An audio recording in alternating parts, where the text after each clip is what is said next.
إن الحمد لله وحده والصلاة والسلام على من لا نبي بعده.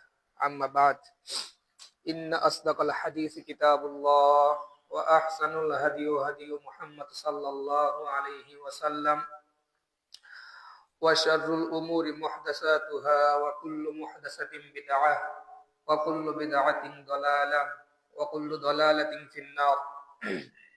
أعوذ بالله من الشيطان الرجيم. بسم الله الرحمن الرحيم. يا أيها الناس اتقوا ربكم الذي خلقكم من نفس واحدة وخلق منها زوجها وبث منهما رجالا كثيرا ونساء واتقوا الله الذي تساءلون به والأرحام إن الله كان عليكم رقيبا. يا أيها الذين آمنوا اتقوا الله حق تقاته ولا تموتن إلا وأنتم مسلمون. يا أيها الذين آمنوا اتقوا الله وقولوا قولا سديدا يصلح لكم أعمالكم ويغفر لكم ذنوبكم ومن يطع الله ورسوله فقد فاز فوزا عظيما. সম্মানিত উপস্থিত মুসল্লিবৃন্দ, শুকরিয়া আল্লাহ তাআলার জন্য যে আল্লাহ পাক রব্বুল আলামিন আমাদেরকে শত ব্যস্ততার মধ্য থেকেও মসজিদে এসে সালাত আদায় করত বসে খুতবা শ্রবণ করার তৌফিক দান করতেছেন। সে আল্লাহ পাক রব্বুল আলামিনের দরবারে শুকরিয়া জ্ঞাপন করি, বলি আলহামদুলিল্লাহ। সালাত ও সালাম বর্ষিত হোক জনাবে মুহাম্মদ রাসূলুল্লাহ সাল্লাল্লাহু আলাইহি ওয়াসাল্লামের উপর। সকলে বলি আল্লাহুম্মা সাল্লি আলাইহি আল্লাহুম্মা বারিক আলাইহি। আপনাদের উপস্থিতি দেখে আমি খুব হতাশ। দিন অনেকটা ছোট হয়ে এসেছে। শীতকাল, এটা হচ্ছে মুমিনদের জন্য বসন্তকাল। রাতটা হয় অনেক বড়, দিনটা ছোট। দিনের বেলা রোজা রাখাটা হচ্ছে কি সহজ হয়, ছোট দিন। রাত্রের বেলা যদি এশার নামাজের পরে ঘুমানো যায় তো দেখা যায় এমন সময় আপনারা টের পাবেন যে সে সময় উঠে আপনারা অর্ধেক রাত তাহাজ্জুদ করতে পারবেন। কিন্তু আমাদের ব্যস্ততা এত বেশি হয়ে গেছে যে এখন ঘড়িতে বাজে 12:41। হিসাব মোতাবেক আমাদের খুতবাগুলো শুরু করা উচিত হচ্ছে 12:10-15 বা তারও আগে, একটার মধ্যে নামাজ শেষ হয়ে যাবে। সে জায়গায় এখন বাজে 12:41 বা 42, উপস্থিতি নাই, 2 কাতার মানুষ হয় নাই। তা আপনারা যেরকম দেরি করবেন খুতবাও সেরকম বিলম্বিত হবে। আজকে আপনারা যত লেটে আসবেন খুতবা তত দীর্ঘ হবে, কারণ আমাকে আজকের যে খুতবার বিষয়বস্তু সেটাকে আমাকে শেষ করতে হবে। সম্মানিত উপস্থিতি, আজকে আলোচনার বিষয়বস্তু হচ্ছে সমাজ ধ্বংসকারী পাপ সমূহ। রাসূলুল্লাহ সাল্লাল্লাহু আলাইহি ওয়াসাল্লামের সাহাবী হযরতে আবু হুরায়রা রাদিয়াল্লাহু তাআলা আনহু বর্ণনা করেছেন যে রাসূল সাল্লাল্লাহু আলাইহি ওয়াসাল্লাম বলেছেন, তোমরা 7টি ধ্বংসকারী যে বিষয় আছে সেগুলো থেকে নিজেদেরকে বেঁচে রাখো। তার মধ্যে একটি আশিরকু বিল্লাহ, আল্লাহর সঙ্গে শিরক করা। 2 ওয়াসসাহর মানে জাদুবিদ্যা। 3 ওয়াকাতলুন নাফসুল্লাতী হারামাল্লাহু ইল্লা বিল হক, আল্লাহ তাআলা যাকে হত্যা করা হারাম করেছে শরীয়ত সম্মত কারণ ব্যতি রেখে মানুষকে হত্যা করা, এটা থেকে বেঁচে থাকো। তারপরে 4 নম্বর হচ্ছে ওয়া আকালুর রিবা, সুদ খাওয়া। ওয়া আকলু মালিল ইয়াতীম, এক কথায় ইতিমের সম্পদ ভক্ষণ করা থেকে তোমরা কি করো, নিজেদেরকে বাঁচিয়ে রাখো। তারপরে 6 নম্বর হচ্ছে রণক্ষেত্র থেকে, যুদ্ধের ময়দান থেকে পালিয়ে আসা, এটা জিহাদের কথা বলা হয়েছে। 7 নম্বরে বলা হচ্ছে যে সতী, সাধী, মুহসিনা, সলেহা এরকম কোন নারীর ব্যাপারে অববাদ নেওয়া। আমরা এই হাদিসকে সামনে রেখেই ধারাবাহিকভাবে আলোচনা করার চেষ্টা করব। আল্লাহ পাক রব্বুল আলামিন যেন আমাদের তৌফিক দান করে। আপনারা সকলে বলুন আমিন। আমরা সকলেই জানি যে শিরক, যেটা আল্লাহর সাথে অংশীদারিত্ব করা, সেটা হচ্ছে যদি কেউ করে থাকে তাহলে তার থাকার জায়গা হচ্ছে জাহান্নাম। পৃথিবীর বুকে কোনো ব্যক্তি যদি শিরক ব্যতীত অন্য কোনো গুনাহ করে থাকে, আল্লাহ পাক রব্বুল আলামিন কিয়ামতের ময়দানে হয়তোবা শাস্তি ভোগ করার পরেও সে মাপ পেয়ে একটা সময় জান্নাত যাবে, সুবহানাল্লাহ। কিন্তু সমস্যা হচ্ছে আমরা জানি যে শিরক খুব বড় জুলুম, শিরক করা যাবে না, কিন্তু আমরা এটা জানি না যে কোন কাজগুলো করলে শিরক হয়। সমস্ত আলেম সমাজ আলোচনা করে শিরক করা যাবে না, শিরক করলে জাহান্নামে যাব, এই হবে, অমুক হবে, তমুক হবে, কিন্তু কোন কাজগুলো শিরক হয় সেগুলো কেউ আলোচনা করে না, সেগুলো জানানোর চেষ্টা করে না। আমি কিছু নোট করেছি, সেই নোটের আলোকে বলার চেষ্টা করব। হযরত লোকমান হাকিম তার ছেলেকে উপদেশ দিয়েছিলেন, ইয়া বুনাইয়া লা তুশরিক বিল্লাহ, হে আমার বৎস তুমি শিরক করিও না, ইন্নাশ শিরকা লা যুলমুন আযীম, নিশ্চয়ই শিরক হচ্ছে মহা জুলুম। আল্লাহ পাক রব্বুল আলামিন সূরা ইউসুফের 106 নম্বর আয়াতে বলতেছেন, ওমা ইউমিনু আকসারুহুম বিল্লাহি ইল্লা ওয়া হুম মুশরিকুন, অধিকাংশ মানুষ ঈমান আনার সাপেক্ষেও তারা মুশরিক, তারা শিরক করে। কোন কোন কাজ করলে শিরক হয়? দেখেন, কোন ব্যক্তি রোগ ব্যাধিতে আক্রান্ত হয়েছে, রোগ ব্যাধি কোনোভাবে সারতেছে না, এই রোগ ব্যাধি সারানোর জন্য দেখবেন যে বিভিন্ন গণক আছে, আংটি দেয়, বিভিন্ন ধরনের সুতা পেঁচায়, এই কাজগুলো হচ্ছে শিরক। তাবিজ ঝুলানো, এটা হচ্ছে শিরক। তাবিজটা যদি কুরআন, গোটা যে কোরআন আছে সেই কোরআনের যে অক্ষরগুলো আছে সেই অক্ষরগুলো দিয়ে যদি তাবিজ গলায় ঝুলিয়েও করা হয়, তারপরে সেটা শিরক। এমনি ভাবে কোন কবরে কাছে গিয়ে মান্নত করা, কবর যেখানে আছে সেই কবরের ভিতরে যে লোক আছে সেই লোকের শক্তি আল্লাহর শক্তির চাইতেও বেশি মনে করা শিরক। ওই যে কিছু কিছু মহিলা আছে যাদের বাচ্চা কাচ্চা হয় না, তারা গিয়ে মান্নত করে, বিভিন্ন বাবার মাজারে গিয়ে বাবার কবরের মাটি নেয়, নিয়ে পেটের মধ্যে মালিশ করা শুরু করে যে বাবা একটা সন্তান দাও। বাবা সন্তান দিতে পারে, এই বিশ্বাস স্থাপন করা হচ্ছে শিরক। ভাগ্য গণনা করা শিরক। হাত দেখিয়ে অনেকে রাশিফল নির্ণয় করে। কোন ব্যক্তি যদি কোনো গণকের কাছে যায়, গিয়ে গণক যে কথাগুলো বলে এই কথাগুলোকে যদি কেউ বিশ্বাস করে, তাহলে তার 40 দিনের ইবাদত নষ্ট হয়ে যাবে, নাউজুবিল্লাহ, ঈমান হারা হয়ে যাবে। কোন সৃষ্টির জিনিসকে অশুভ মনে করা, পেশাকে অনেকে অশুভ মনে করে, এইরকম যত অশুভ মনে করা, আল্লাহর সৃষ্টিকে অশুভ মনে করা হচ্ছে শিরক। আবার অধিকাংশ বিয়ে গেলে আপনারা দেখবেন যে শুক্রবার, বৃহস্পতিবার এই দিনগুলোতে হয়, শনিবার হয় না, মঙ্গলবার হয় না। কোনো একটা কাজ উদ্বোধন করবে, সেই উদ্বোধন করবে সোমবার অথবা বৃহস্পতিবার অথবা শুক্রবার। আল্লাহর বাকি যে দিনগুলো আছে এই দিনগুলোতে অমঙ্গল হয়, এই বিশ্বাস করা শিরক।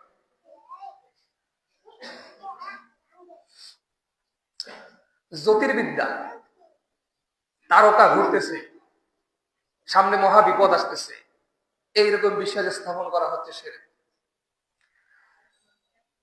তারপরে আমরা যখন বলি যে প্রাকৃতিক দুর্যোগ আসতেছে আমরা মোকাবেলা করব, প্রাকৃতিক দুর্যোগ সৃষ্টিকারী হচ্ছে আল্লাহ পাক রব্বুল আলামিন নিজেই। তাহলে আমরা আল্লাহর যে শক্তি সামর্থ্য আছে সেটার সঙ্গে আমরা মোকাবেলা করব, এই যে কথাটা আমরা বললাম, এই আকীদা বিশ্বাস করা, এটা হচ্ছে শিরক। এরপরে গায়রুল্লাহর নামে শপথ করা, গায়রুল্লাহ মানে আল্লাহ ব্যতীত কোনো কিছুর নামে শপথ করা। কোরআন শরীফেরও যদি, কোরআন মাজিদেরও যদি কেউ শপথ করে সেটাও শিরক।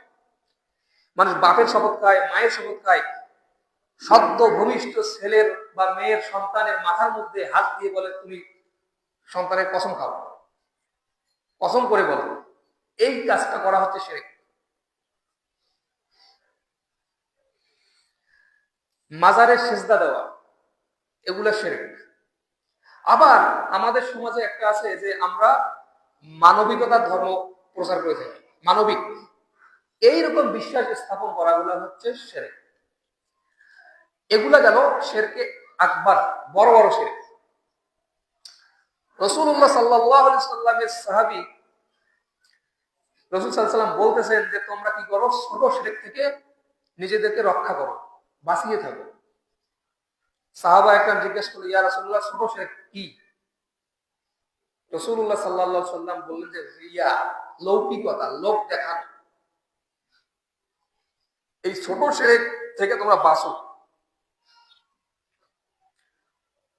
কোন একজন মানুষ সালাতে দাঁড়িয়েছে, তিনি আশেপাশে তাকিয়ে একটু দেখলেন যে তার সালাতটাকে দেখতেছেন, যে তার মুরব্বী খুব মনোযোগ দিয়ে দেখতেছেন। সে কি করলো, রুকুটা একটু স্লো করা শুরু করলো, রুকু থেকে উঠলো, উঠে যে কিয়াম করলো সেখানে আরেকটু সময় নিল, তারপরে ধীর স্থির ভাবে সে সালাত আদায় করলো। এই যে মনের ভিতর একটা মানে লোক দেখানো ভাব চলে এসেছে, এইটা হচ্ছে রিয়া, লৌকিকতা, এটা হচ্ছে শিরক। কথা বুঝতে পারছেন কিনা? এবার শিরককে যদি আপনারা ভাগ করেন, চার ভাগে ভাগ করা যায়। একটা হচ্ছে আল্লাহর সত্তাগত শিরক। মক্কার যে কাফেররা ছিল, মক্কার কাফেররাও আল্লাহকে বিশ্বাস করতো যে আল্লাহ আছে, আল্লাহ আছে, সাথে সাথে আবার 360টা দেবদেবী এরাও আছে। বুঝতে পারছেন কিনা? সত্তাগত শিরক। এরপরে আল্লাহর যে গুণাবলী, আল্লাহ এটা পারেন, আল্লাহ রহমান রহিম, আল্লাহ মালিক, আল্লাহ খালেক, এই যে সত্তাগত এবং গুণাবলী যে যে নামগুলো আছে, আল্লাহ পারেন, এই ক্ষমতাগুলো অন্য কারো আছে, কারো ব্যক্তির মধ্যে হতে পারে, দেবদেবীর মাঝে হতে পারে। এটা হচ্ছে তার গুণাবলীতে শিরক। এরপরে তৃতীয় যে শিরক হচ্ছে সেটা হচ্ছে আইনগত অধিকার। আল্লাহ পাক রব্বুল আলামিন হুকুম দিয়েছেন রাসূলুল্লাহ সাল্লাল্লাহু আলাইহি সাল্লামের মাধ্যমে, কোন ব্যক্তি যদি বিবাহিত অবস্থায় জিনা করে, সে যদি তওবা করতে করতে মনে করেন পুরা ইমানদার ব্যক্তি হয়ে গেছে, মরার সাথে সাথে জান্নাত যাবে, এই ব্যক্তিটারও ইট পাটকেল মেরে মেরে তাকে করতে, হত্যা করতে হবে। কিন্তু আপনি এই আইনটাকে বদল করে দিয়ে অন্য একটা আইন সেখানে প্রয়োগ করলেন বা তাকে ছেড়ে দিলেন, এই কাজটা যদি আপনি করেন, তাহলে আল্লাহর যে একটা বিধান আছে, আল্লাহ যে আইন আছে, আল্লাহ যে আইন প্রয়োগ করতে পারে, সেই আইনের অধিকারটাকে অন্যভাবে আলাদা করে দিলেন।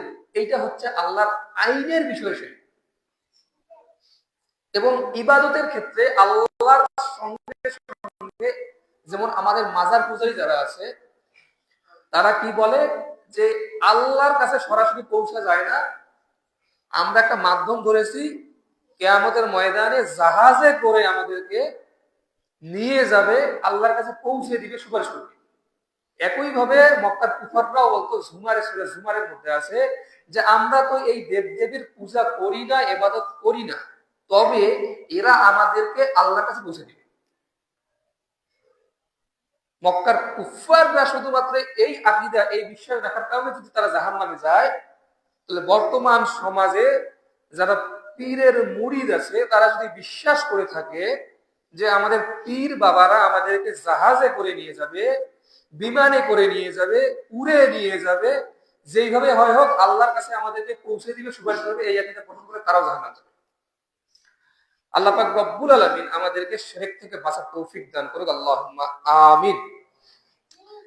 দ্বিতীয় যে বিষয়টা হচ্ছে সেটা হচ্ছে জাদু, as-সাহর।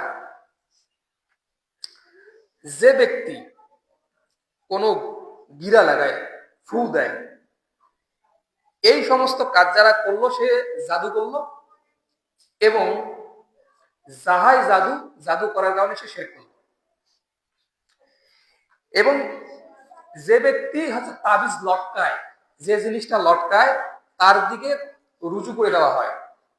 আপনার বিশ্বাস যদি হয় যে সংসারে প্রচন্ড পরিমাণে অশান্তি লেগেছে, এটা মনে হয় আমাদের জন্য কেউ কালো জাদু করেছে, যাই একটু গুণিকের কাছে যাই, গুণিকের বাইরে যাই, গিয়ে একটু বুঝি। এই যে আপনি বুঝতে গেলেন, আল্লাহর যে ক্ষমতা, আল্লাহর দিকে তাওয়াক্কুল না রেখে কোন এক কবিরাজের কাছে গেলেন, সেই কবিরাজ কি করে, আপনার প্রথমে নাম নেয়, তারপরে আপনার বাপের নাম নেয়, তারপরে মায়ের নাম নেয়, নিয়ে গিয়ে তার কাছে থাকা যে জিন আছে সেই জিনকে পাঠাই দেয় আপনার শরীরে যে কারিন জিন আছে সেই কারিন জিনের কাছে। আপনার কারিন জিন আপনার তথ্য সবই জানে। গুণিকের কাছে থাকা যে কারিন জিন আপনার কাছে থাকা কারিন জিনের সাথে সম্পর্ক তৈরি করে, করার পরে আপনার তথ্য কিছু মিশিয়ে ওখানে বলে। এরপরে গুণিক কর কি করে, আরো সুন্দর কিছু মিথ্যা কথা মিশ্রিত করে আপনাকে বলা শুরু করে দেয়। দেখা যায় আপনার সঙ্গে মিলে যাইতেছে, কথাটা সত্য। তাহলে কি করতে হবে, আপনার তো মনে করেন উল্টা তাবিজ পুঁতে রাখছে, তাহলে এটা কি করতে পারে, সরাইতে হবে, ছুটাই দিতে হবে। কিভাবে ছুটাবেন, আপনি 10,000 টাকা নিয়ে আসবেন,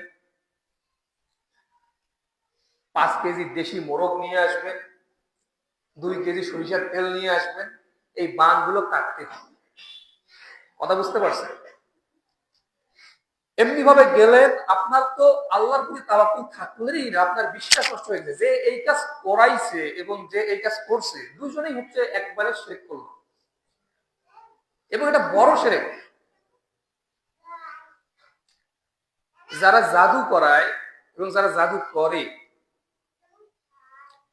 রাসূলুল্লাহ সাল্লাল্লাহু আলাইহি সাল্লাম সাহাবাদেরকে হুকুম দিয়েছিলেন যে এদেরকে হত্যা করো, এদের বেঁচে থাকার কোনো কি নাই, অধিকার নাই। হযরত ওমর ফারুক রাদিয়াল্লাহু তাআলার যুগে হত্যা 3 জনকে হত্যা করা হয়েছিল। তো ওমরে ফারুক রাদিয়াল্লাহু তাআলার যুগে যদি এরকম জাদুবিদ্যার সরাসরি হয়ে যায়, জাদুর মাধ্যমে, এই কুফরি গুলার মাধ্যমে সংসারে অশান্তি, দাজ্জাল কিছু শাশুড়ি থাকে বউয়ের সুখ সহ্য করতে পারে না, তারা আবার মানে ছেলে এবং বউয়ের মাঝখানে ঝামেলা লাগানোর জন্য জাদু করে। প্রত্যেকটা বাড়িতে বাড়িতে এগুলো ছড়াই গেছে। এগুলো হচ্ছে শিরক।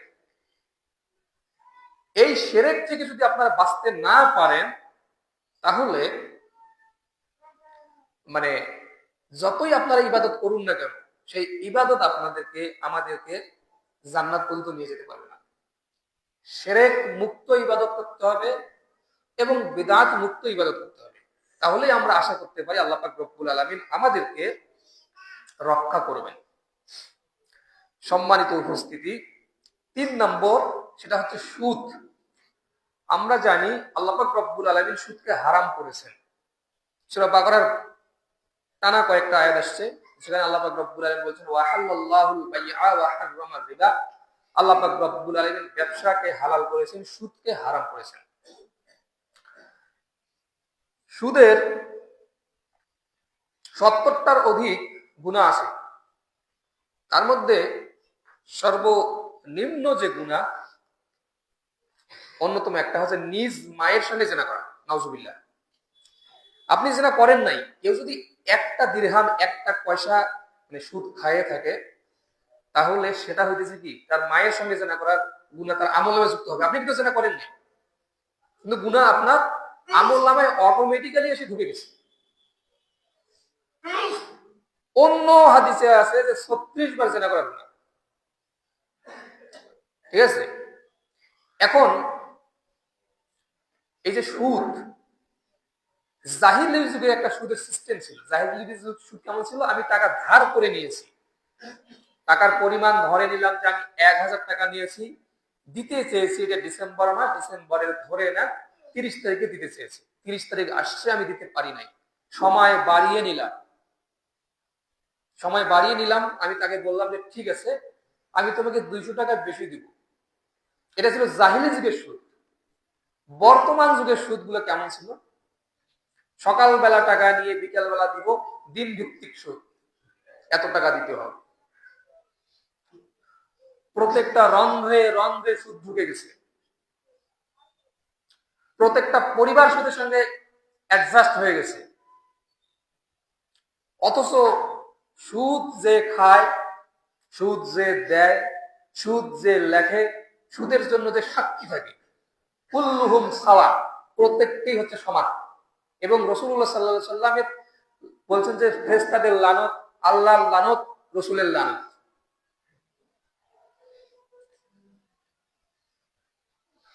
এরপরে আমরা যে খাদ্যপণ্য, রাসূলুল্লাহ সাল্লাল্লাহু আলাইহি সাল্লামের যুগে স্বর্ণের বিনিময়ে স্বর্ণ, রূপার বিনিময়ে রূপা, ধানের বিনিময়ে ধান, গমের বিনিময়ে গম, জবের বিনিময়ে জব, খেজুরের বিনিময়ে খেজুর হবে। আপনার কাছে খেজুর আছে, আপনার খেজুরটা ভালো, আর আরেকজনের খেজুর কি একটু কমজোরি বা একটু খারাপ খেজুর। তো আপনার ভালো খেজুরটা আপনি একটা দিয়েছেন, অপরেরটা দুইটা নিয়েছেন, এটা সুদ, এটাই সুদ। নির্দিষ্ট যে পণ্য হবে, একই পণ্যের ক্ষেত্রে পণ্যটা যদি এক হয় তাহলে সেটার বিনিময় হবে সমানে সমান। কিন্তু পণ্য যদি ভিন্ন হয়, ধানের পরিবর্তে গম, তাহলে আপনি কম বেশি করতে পারেন। এমনই ভাবে ঈদের সময় ব্যাংক থেকে দেখবেন চকচকার নোট নিয়ে আসা হয়, 1000 টাকার বান্ডিল গুলা দেখবেন যে একটু বেশি টাকা দিয়ে, যেগুলো দুর্বল নোট আছে এগুলো দিয়ে 1000 টাকার 10 টাকার যে নোটগুলা এগুলো নেওয়া হয়েছে, কতগুলা 1000 টাকা সমপরিমাণ। তো ওখানে 1200 টাকা দিচ্ছে, এই যে অতিরিক্ত 200 টাকা দিল, এই 200 টাকাটা হচ্ছে সুদ। সুদ বুঝতে হবে। সুদের কারণে সমাজে যত রকমের বিশৃঙ্খলা, এগুলো অনেকটাই হয়ে থাকে। যদিও বাংলাদেশে সুদ ভিত্তিক গোটা লেনদেন সিস্টেমটাই সুদ ভিত্তিকের মধ্যে পড়ে গেছে, এর মাঝখান থেকে আপনাকে আমাকে যতটুকু সম্ভব পারা যায় বেঁচে থাকতে হবে। আল্লাহ পাক রব্বুল আলামিন আমাদেরকে সুদ থেকে বাঁচার তৌফিক দান করুক, আল্লাহুম্মা আমিন। সমাজে বিশৃঙ্খলার পেছনে আরো কিছু গুনাহ আছে, তার মধ্যে অন্যতম একটা হচ্ছে মদ এবং জুয়া। আল্লাহ পাক রব্বুল আলামিন সূরা মায়েদার 90 এবং 91 নম্বর আয়াতে বলতেছেন, ইয়া আইয়ুহাল্লাযীনা আমানু, হে ঈমানদারগণ, ইন্নামাল খামরু ওয়াল মাইসিরু ওয়াল আনসাব ওয়াল আজলামু রিজসুম মিন আমালিশ শাইতান। হে ঈমানদারগণ, নিশ্চয়ই মদ, জুয়া, পূজার বেদী ও ভাগ্য নির্ধারক সুর, মানে তীর ছোড়া হইতো ভাগ্য নির্ধারণ করার জন্য জাহিলি যুগে, রিজসুম মিন আমালিশ শাইতান, এগুলো হচ্ছে শয়তানের কাজ ছাড়া কিছু নয়। আমরা মদ এবং জুয়া নিয়ে আলোচনা করি। কোরআনে নিষেধ করা হয়েছে মদ। আপনি আমি বলতে পারি ভাই সিগারেট তো মানে হারাম করা হয় নাই। আপনার প্রশ্ন হইতে পারে যে গাঁজা তো নিষেধ, মানে কোরআনে তো নিষেধ নাই, যে কোরআনে হারাম এরকম ঘোষণা বা হাদিসে কোথাও হারাম ঘোষণা দেওয়া হয় নাই। অথবা আপনার কাছে মনে হইতে পারে ফেন্সিডিল, এটা তো নিষেধ করা হয় নাই, কোরআনে তো নাই, সরাসরি তো নাম নাই, বা হাদিসেও কোথাও নাম নাই।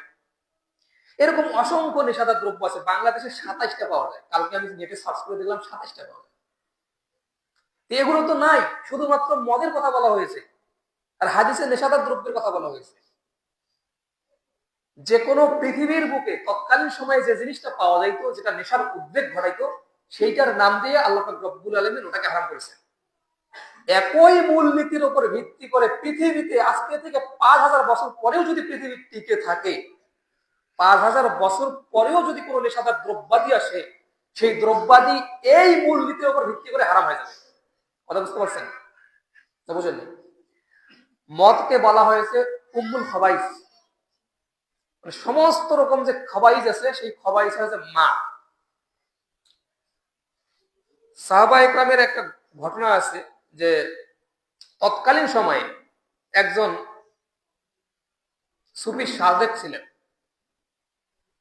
এই সুফি সাধক খুব আবেগ ব্যক্তি, ইবাদত করতেন, এত পরিমাণ ইবাদত করতেন যে একজন বেশ্যা, পতিতালয়ের মেয়ে এই লোকটাকে পছন্দ করেছিলেন, এই আবেগ ব্যক্তিকে।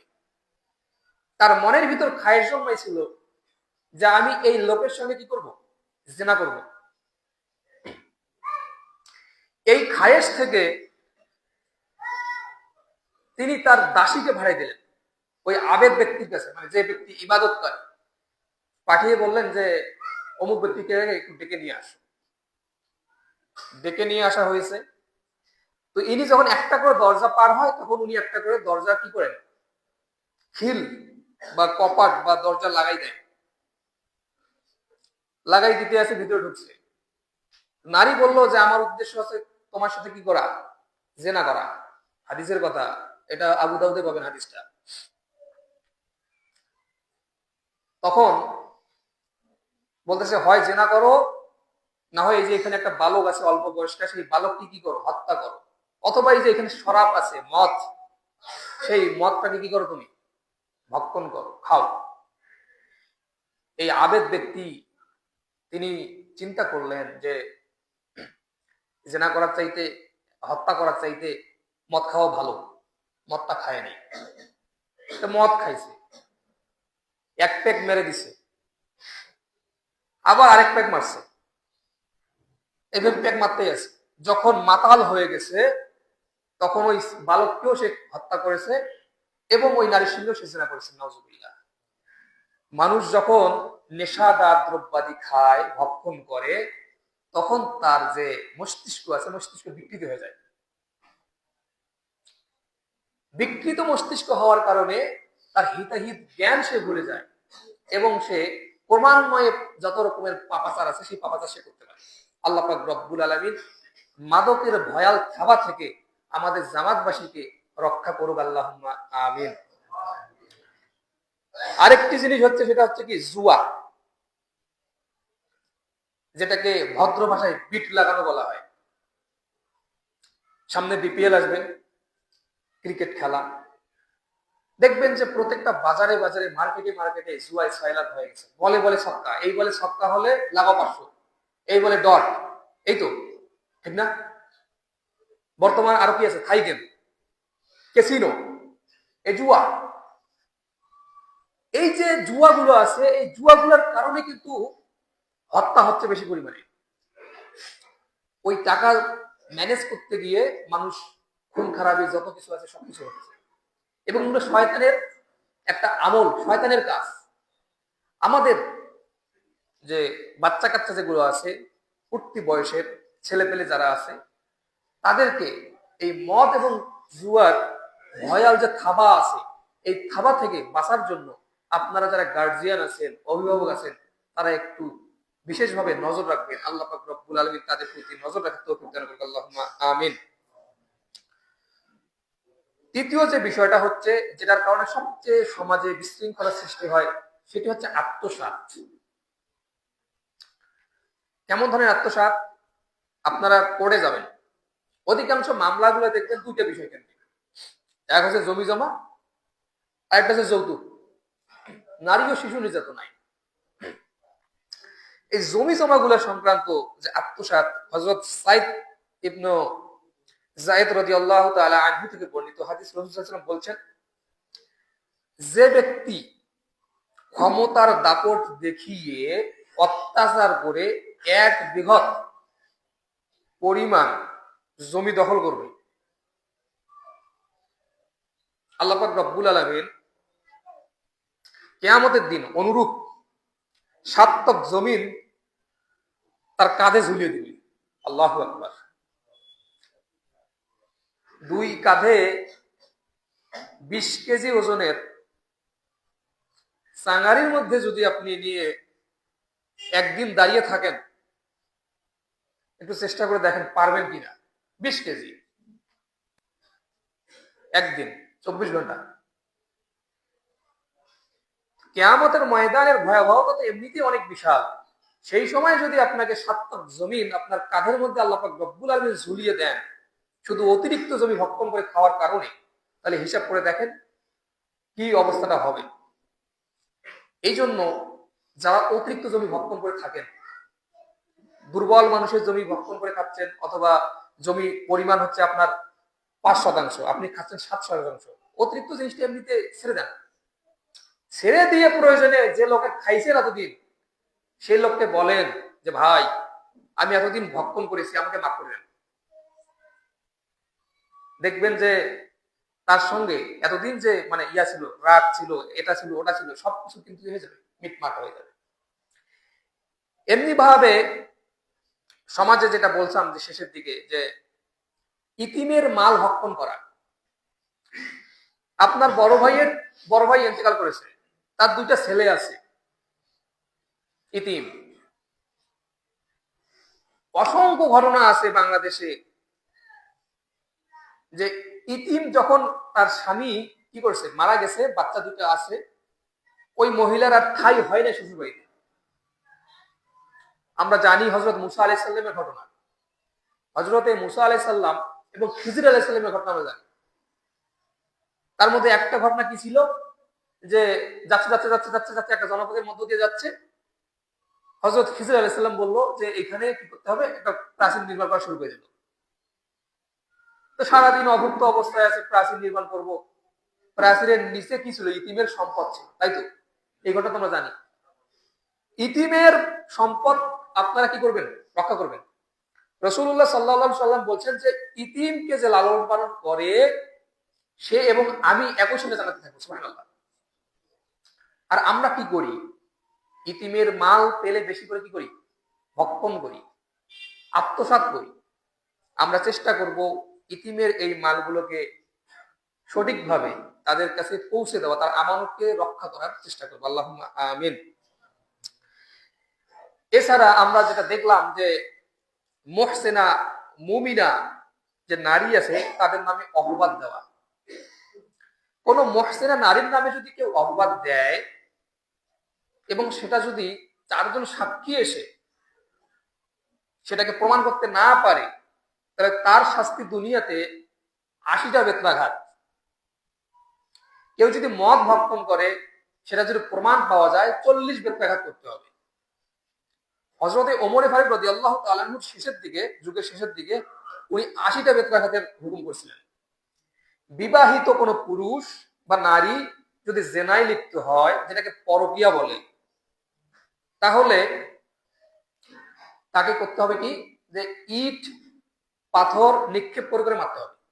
আর যদি অবিবাহিত কোনো পুরুষ, কোনো নারী এই কাজ করে, তাহলে তার শাস্তি কি, 100টা করে বেত্রাঘাত এবং 1 বছরের জন্য বনবাসী দিতে হবে। এগুলো হলো শাস্তি। এখন সেদিন আমি একটা জিনিস দেখলাম যে বাংলাদেশে 2019 সালের ঘটনা, জানুয়ারি মাস থেকে জুন মাস পর্যন্ত প্রায় 495টার মতো ধর্ষণ হয়েছে। ধর্ষণের পরে হত্যা করা হয়েছে 47 জনকে। এটা 19 সালের ঘটনা। বাংলাদেশ সহ সারা পৃথিবীতে যদি একটা জোরপূর্বক কোন নারীর শালীনতা হানি যেটা হয়ে থাকে, এটার যদি শাস্তি একটা হইতো, তাহলে বাংলাদেশ সহ পৃথিবীতে দেখা যাইত যে বাংলাদেশ, কমপক্ষে আমাদের দেশটার কথা আমরা বলি, যে আমাদের দেশে আর ধর্ষণ হইতো না। মদের যদি প্রকাশ্যে 80টা করে বেত্রাঘাত মারা যায়, তাহলে কোনো মানুষ ওই সিগারেটটা তুলে নেওয়ার, বিড়িটা তুলে নেওয়ার, বা মনে করেন গাঁজাটা তুলে নেওয়ার সাহস করবে না। লালনের আখড়ায় কোটি কোটি টাকা গাঁজা বিক্রি হয়। এই যে সমাজের অবক্ষয়, এই অবক্ষয়ের পিছনে এই পাপগুলো অন্যতম। আল্লাহ পাক রব্বুল আলামিন আমাদেরকে এই পাপগুলো থেকে বেঁচে থাকার তৌফিক দান করুক। আল্লাহুম্মা আমিন। আল্লাহ পাক রব্বুল আলামিন সূরা আনআমের 151 নম্বর আয়াতে বলতেছেন, কুল তাআলাউ আতলু মা হাররামা রাব্বুকুম আলাইকুম আল্লা তুশরিকু বিল্লাহি শাইআ। আল্লাহ পাক রব্বুল আলামিন বলতেছেন যে হে নবী, এসো, তোমাদের প্রতিপালক তোমাদেরকে যা নিষিদ্ধ করেছেন সেই বিষয়ে কি তোমাদেরকে আমি শুনাই। কি নিষেধ করছেন? আল্লাহ তুশরিকু বিহি শাইআ, আল্লাহর সাথে শিরক করো না। রাসূলুল্লাহ সাল্লাল্লাহু আলাইহি সাল্লামকে জিজ্ঞেস করা হলো, ইয়া রাসূলুল্লাহ, সবচেয়ে বড় গুনাহ কোনটি? রাসূলুল্লাহ সাল্লাল্লাহু আলাইহি সাল্লাম বললেন যে আল্লাহর সঙ্গে শিরক করা, অথচ তিনি তোমাদেরকে সৃষ্টি করেছেন। ইয়া রাসূলুল্লাহ, তারপরে কোনটি? রাসূলুল্লাহ সাল্লাল্লাহু আলাইহি সাল্লাম বললেন, মিথ্যা, কোনো এক জায়গায় আছে মিথ্যা সাক্ষী দেওয়া, কোনো এক জায়গায় আছে যে প্রতিবেশীর সঙ্গে জিনা করা। প্রতিবেশী আপনার কাছে সবচেয়ে নিরাপদ। সেই প্রতিবেশীর সঙ্গে যদি কেউ জিনা করে, সাধারণ নারীর সঙ্গে জিনা করলে যে গুনাহ হয়, প্রতিবেশীর সঙ্গে জিনা ব্যভিচারে লিপ্ত হলে তার চেয়ে 10 গুণ বেশি গুনাহ তার আমলনামায় লেখা হয়। নাউজুবিল্লাহ। সম্মানিত উপস্থিতি, এই জন্য আমরা শিরক থেকে কি করব? নিজেদেরকে বাঁচিয়ে রাখার চেষ্টা করব। পরের আয়াতে পরের অংশে আল্লাহ পাক রব্বুল আলামিন বলছেন, ওয়াবিল ওয়ালিদাইনি ইহসানা, পিতামাতার সঙ্গে কি করা? সৎ আচরণ করা। পৃথিবীতে কখনো মায়ের ঋণ শোধ হয় না। পিতার ঋণ একটু শোধ হতে পারে যদি কেউ তার পিতাকে কৃতদাস অবস্থায় পেয়ে যায় এবং সে তার অর্থ দিয়ে তাকে আজাদ করে দেয়, মুক্ত করে দেয়, তাহলে পিতার কিছুটা কিঞ্চিত ঋণ শোধ হয়, কিন্তু মায়ের ঋণ শোধ হয় না। আমি এমনিতেই খুব কম বাড়ি আসি, আপনাদের এখানে খুতবা দেওয়ার সুবাদে প্রতি শুক্রবার করে আসতেছি। তো এসে দেখি যত বৃদ্ধ মহিলাগুলো আছে তারা সবাই ব্যাগল খায়। একটা বাড়িতে 3টা হাড়ি। কেন? আল্লাহ পাক রব্বুল আলামিন বলতেছেন, ওয়াবিল ওয়ালিদাইনি ইহসানা, পিতামাতার সঙ্গে সুন্দর আচরণ করো। আফসোস হয় যে মায়েদের পেটগুলো অনেক কি মনে হয়েছে যেন একটা পুরো হাদি সে খেয়ে ফেলতে পারবে, এরকম হয়ে গেছে মায়েদের পেটগুলা। আপনারা হজ করে আসেন, মসজিদ নিয়ন্ত্রণ করতেছেন, আপনার ঘরে আপনার পিতার জায়গা হয় না, মায়ের জায়গা হয় না, এইসব শয়তানি বাদ দেন। আপনার ফরজ যে ইবাদত গুলো আছে সেই ইবাদত গুলোর পাশাপাশি পিতা মাতার যে সাথে সদ্ব্যবহারটা করেন। পিতা হচ্ছে জান্নাতের মধ্যম দরজা। কোরআনে হাদিসে বলা হচ্ছে পিতা হচ্ছে জান্নাতের মধ্যম দরজা। মধ্যম দরজা, জান্নাতের মধ্যম দরজা পিতা। আপনি যদি আপনার শরীরের সমস্ত চামড়া দিয়ে মায়ের জন্য জুতা বানাই দেন, শোধ হবে না। রাসূলুল্লাহ সাল্লাল্লাহু আলাইহি সাল্লামের জিহাদে যাবেন, এইরকম অবস্থায় এক সাহাবী এসে বলল, ইয়া রাসূলুল্লাহ, আমিও আপনার সঙ্গে জিহাদে যাব। রাসূলুল্লাহ সাল্লাল্লাহু আলাইহি সাল্লাম বললেন যে তোমার বাড়িতে কি তোমার মা আছে? সাহাবী বললেন, ইয়া রাসূলুল্লাহ, হ্যাঁ আছে। যাও তোমার মায়ের খেদমত করো। মায়ের খেদমত জিহাদের চাইতে মায়ের খেদমত করা কি বেশি গুরুত্বপূর্ণ। সুবহানাল্লাহ।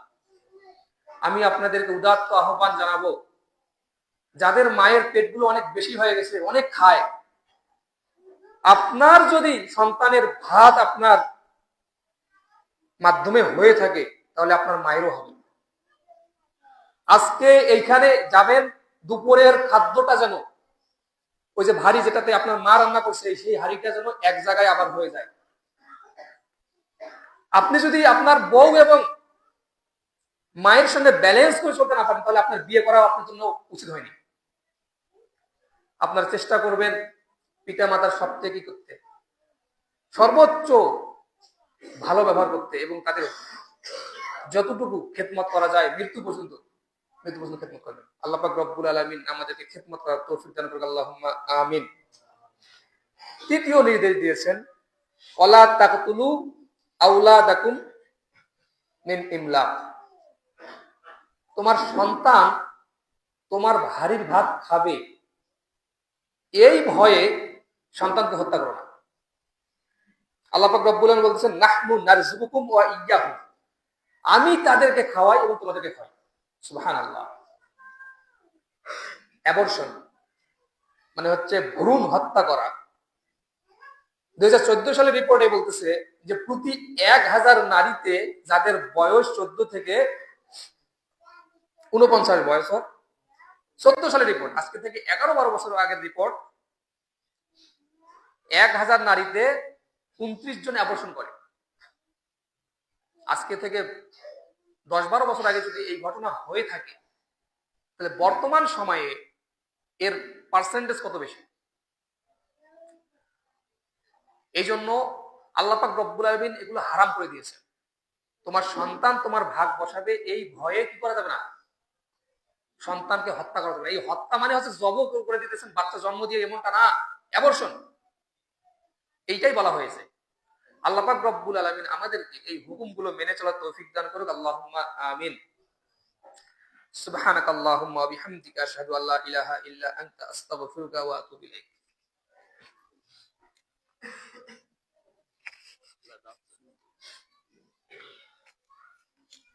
ইন্নাল হামদালিল্লাহি ওয়াহদাহু ওয়াসসালাতু ওয়াসসালামু আলা মান লা নাবিয়্যা বা'দাহু। সম্মানিত উপস্থিতি, রাসূলুল্লাহ সাল্লাল্লাহু আলাইহি সাল্লাম হযরতে আবু হুরায়রা রাদিয়াল্লাহু তাআলা থেকে বর্ণিত হাদিস, রাসূলুল্লাহ সাল্লাল্লাহু আলাইহি সাল্লাম বলেছেন, সিনফানি মিন আহলিন নার লাম আরাহুমা, জাহান্নামবাসী দুই শ্রেণীর লোক যাদেরকে আমি দেখিনি। কওমুম মাআহুম সিয়াতুন কাসনাবিল বাকরি ইয়াদরিবুনা বিহান নার, যাদের এক শ্রেণীর যুবক যাদের হাতে থাকবে লাঠি, এটা দিয়ে তারা কি করে, পিটায়। আরেক শ্রেণীর নারী, নিসাউন কাসিয়াতুন আরিয়াতুন মুমিলাতুন, এক শ্রেণীর পোশাক পরিহিতা উলঙ্গ নারী, যারা রাস্তা দিয়ে হাঁটে, নিজে আকৃষ্ট হয় পুরুষের প্রতি এবং পুরুষদেরকে তার দিকে আকৃষ্ট করে। রাসূলুল্লাহ সাল্লাল্লাহু আলাইহি সাল্লাম বলতেছেন যে এই সমস্ত নারী, এই সমস্ত দুই জাহান্নামী যে দুই শ্রেণীর লোক, তাদেরকে আমি দেখিনি। তাদের মাথার বর্ণনা দিয়েছেন যে উটের হেলে যাওয়া যে কুচ, সেই কুচের মতো হবে। কোন নারী যদি রাস্তাঘাটে খোপা বেঁধে বের হয়, তার পুরো মাথাটা দেখবেন যে উটের হেলে যাওয়া কুচের মতো হয়ে গেছে। আপনার মেয়েটা কি এইরকম? আপনার বউটা কি এইরকম? আপনার মা কি এইভাবে চলে? যদি এরকম হয়ে থাকে তাহলে তাদেরকে নিষেধ করে। রাসূলুল্লাহ সাল্লাল্লাহু আলাইহি সাল্লাম বলতেছেন যে এরা তো জান্নাত যাবে না, অথচ এত এত দূর থেকে জান্নাতের সুঘ্রাণ পাওয়া যায়। 40 বছরের যে পথ অতিক্রম করলে যত দূর যাওয়া যায়, তার আগে থেকে জান্নাতের সুঘ্রাণ পাওয়া যায়। সুবহানাল্লাহ। অথচ এই নারীরা সেই সুঘ্রাণ পাবে না। অন্য হাদিসে রাসূল সাল্লাল্লাহু আলাইহি সাল্লাম বলতেছেন, আল মারআতু আওরা, নারীরা হচ্ছে ঢেকে রাখার বস্তু। যখন সে রাস্তাঘাটে বের হয়, শয়তান তাকে সুশোভিত করে দেয়। আস্তাগফিরুল্লাহ। কোন নারী যখন কোন পুরুষের মজলিসের পাশ দিয়ে গমন করে, তার শরীর থেকে সুগন্ধি বের হয়, রাসূল সাল্লাল্লাহু আলাইহি সাল্লাম বলছেন ওয়াকাজা ওয়াকাজা, সে যেন এইরকম এইরকম, মানে সে জিনা করেনি, সে জিনা করেনি, সে জিনা করে নাই, কিন্তু সে জিনার গুনাহ তার আমলনামায় এসে গেছে। আজকে বাংলাদেশে আপনার বন্ধুকে ফোন দিয়েছেন, তার মোবাইলে কল ঢুকতেছে না, সে মোবাইলে দেখবেন যে নারী কণ্ঠ ভেসে আসতেছে। কোন একটা রিসেপশনে গিয়েছেন, নারী কণ্ঠ। আপনি একজন ডাক্তারের সিরিয়াল নেবেন, পুরুষ মানুষ ফোন রিসিভ করে না, মেয়ে মানুষ রিসিভ করে কথা বলে। বিভিন্ন বিলবোর্ডে তাকাবেন, সব উলঙ্গ নারী। নারী আজকে পণ্যদ্রব্য পরিণত হয়ে গেছে, পর্দা নাই। এই সমস্ত নারীর কথাই বলা হয়েছে যে পোশাক পরিহিত উলঙ্গা, তারা তো জান্নাত যাবে না, অথচ জান্নাতের সুঘ্রাণ এত এত দূর থেকে পাওয়া যায়, তারা জান্নাত প্রাপ্ত হবে না। আল্লাহ পাক রব্বুল আলামিন আমাদের সমাজ অবক্ষয় হওয়ার পিছনে এই সমস্ত কারণগুলো অন্যতম। আমি আহ্বান করব, আমাদের যারা মুরব্বী আছেন, আপনারা হয়তো, আপনার জগৎ তো শুরু হয়ে গেছে, বাড়ি আর হচ্ছে জমি, একটু রাস্তাঘাটে ঘুরবেন। আপনার মেয়েকে ইউনিভার্সিটিতে পাঠিয়েছেন, কলেজে পাঠিয়েছেন, সে কি কলেজ যায় নাকি কোথায় যায়, একটু খোঁজ খবর রাখবেন। তাদের পাপের জন্য যেন আপনাকে জাহান্নাম দিতে না হয়। রাসূলুল্লাহ সাল্লাল্লাহু আলাইহি সাল্লাম বলছেন যে সন্তান জন্মদান করার পরে 4টি কাজ: সুন্দর দেখে নাম রাখা, আখলাক শিক্ষা দেওয়া, প্রাপ্ত বয়স্ক হলে বিয়ে দিয়ে দেওয়া। যদি বিয়ে দেওয়া না হয় তাহলে সমাজে বিশৃঙ্খলা সৃষ্টি হয়ে যাবে। এই জন্য এই বিশৃঙ্খল পরিস্থিতি থেকে বাঁচতে গেলে আমাদেরকে একটু সজাগ থাকতে হবে। সমাজ অবক্ষয়ের হাত থেকে বাঁচার জন্য প্রথমত মাদকতা থেকে বাঁচাইতে হবে, জুয়া থেকে বাঁচাইতে হবে, এবং এর